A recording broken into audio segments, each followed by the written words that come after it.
जय श्री राम। नमो नारायण। हर हर महादेव। अभी मैं आपको शिव महापुराण के मुजब शिव पूजा का फल बता रहा हूँ। उसमें है पहला भाग कि ओम नमः शिवाय मंत्र की महिमा। दारसाह राजा की कथा इसमें वर्णित है कि मथुरा नगर में दारसाह नामक एक यदुवंशी राजा राज करता था। वह बड़ा ही गुणवान, उदार और शूर था।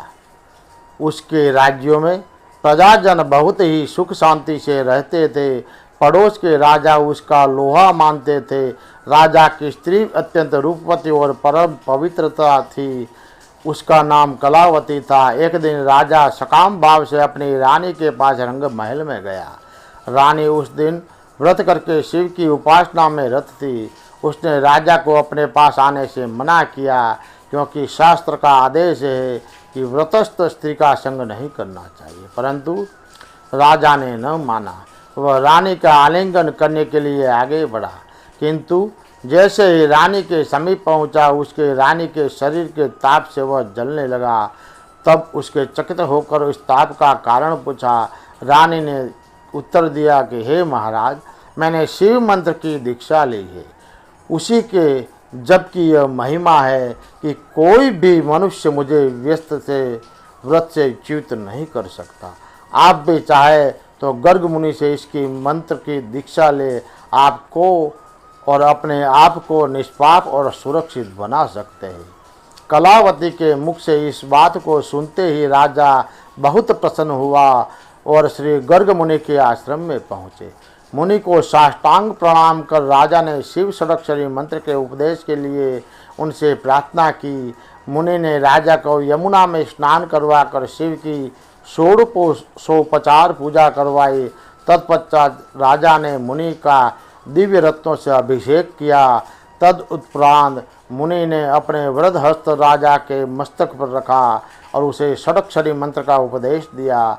मंत्र के कान में पड़ते ही राजा के हृदय आकाश में ज्ञान का सूर्य का उदय हुआ और उनका अज्ञान अंधकार नष्ट हो गया। उस मंत्र को ऐसा विलक्षण प्रभाव दिखलाई दिया कि क्षण भर में राजा के सारे पाप उसके शरीर से कौओं के रूप में बाहर निकल पड़े। उनमें से कितनों के पंख जले हुए थे और कितने तड़फड़ाकर जमीन पर गिर जाते थे। जिस प्रकार दावाग्नि से कंटक वन दग्ध हो जाता है, वैसे ही पाप रूप कौओं के भस्मीभूत होने से राजा को महान आश्चर्य हुआ।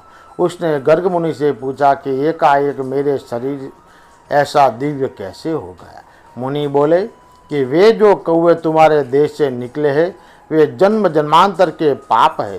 राजा ने श्री शिव मंत्र के उपदेश के द्वारा निष्पाप भाव बनाने वाले उन परम गुरु श्री गर्ग मुनि को बारंबार प्रणाम कर उससे विदा मांगा, अपने घर को प्रस्थान किया। आत्मा तव गिरिजामति सहचरा प्राणा शरीरम गृहम पूजाते विषयोप भोग रचना निंद्रा समाधि स्थिति सज्जार पद्यो प्रदक्षिण विधि स्तोत्राणि सर्वा गिरो यथत कर्म करोमि ततंदखिलम शंभो तवांडद राधनम।